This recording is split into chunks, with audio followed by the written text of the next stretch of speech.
All right, if you didn't know, but we've been telling you for the last hour or so, it is April 20th or 420, which is a day of celebration for marijuana users. Why are you laughing? I don't know, the phrasing was weird, day of celebration. Yeah. Believe me, we haven't had any. The latest CBS News YouGov poll finds that Americans' attitudes about pot are changing.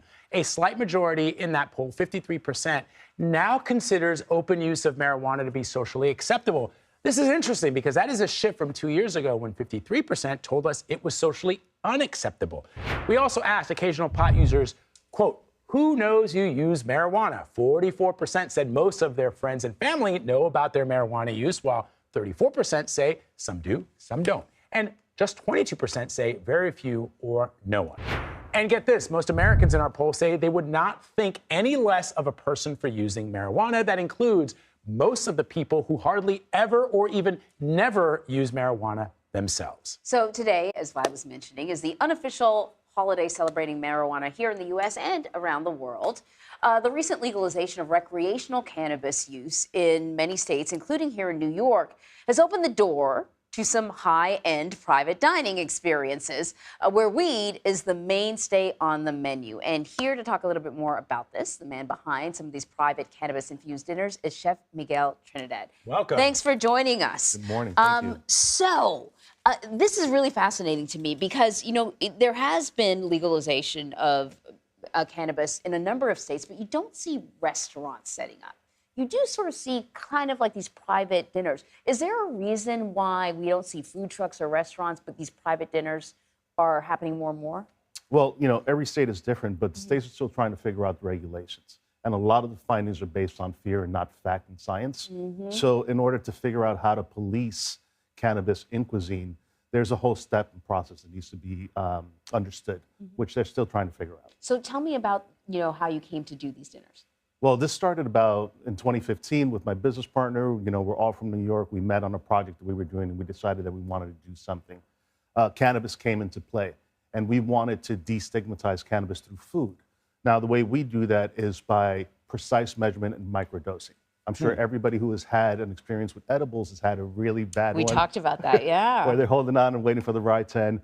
We don't want people to have that when they come to ours. We want them to have a positive experience and understand the medicine behind the plant. But Chef, one of the things, I mean, when you, why not just, in my mind, do you really need the food to be infused with cannabis? You can also just smoke something first or ingest something and then enjoy the meal, because then it'll taste like flavor bomb. Well, that's one way of looking at it. You know, some people don't want to smoke. So, you know, you ingest it. And controlling that dosage is very precise with what we do.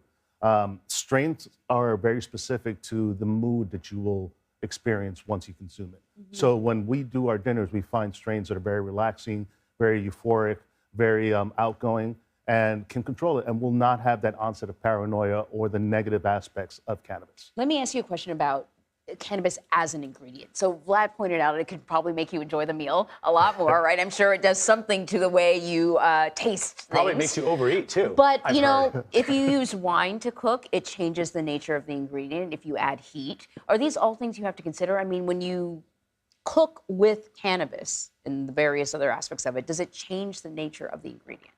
It does change the nature of the ingredient. Like I said, strains are specific and they have their own flavor profile, which are called terpenes.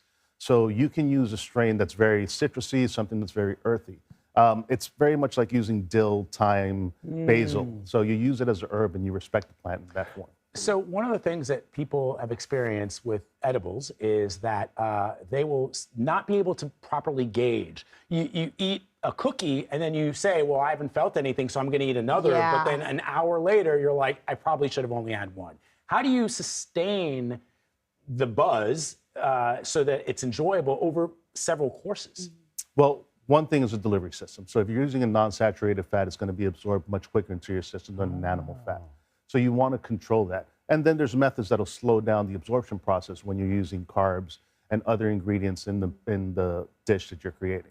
When you have these dinners, I mean, do you give people a preamble? Because I'm sure you have people who are novices and people who are like, you know, I'll have a double order. Yeah, it's like Snoop Dogg. Snoop would be like, wait, I don't feel anything. What do you say to people? Well, I always tell people to start off slow. And we make sure that our dinners, Each course is about 5 milligrams. Throughout the whole dinner, you'll have about 25 milligrams, which is a nice, comfortable number. Instead of eating a 25 milligram edible, you're having 5 courses. Right. So it's going to be a long onset before you start feeling something. You'll feel something in the first 3 courses, and then by the time you get home, you're nice and relaxed, and you're ready for a little nap or a little cuddling or whatever it may be. I love that. That's great. It's really good. Are those samples, Chef, or what are those? These are some hard candies that we also give to our guests whenever we do a dinner. Some people, like you said, might want something a little stronger. So you have the 25 milligrams. Then you have our candies that you can take that are about 10 milligrams each. If you want to, bump up the dose or continue the party after you leave. The thing about this is it sounds like such a classy experience that I can see people who normally would be sort of concerned about being associated with cannabis being willing to participate in something like this. It is, because we don't allow any smoking at our event. It's all about the experience. It's all about the food. It's all about the cannabis. So we want people to come and we educate them on how to dose properly.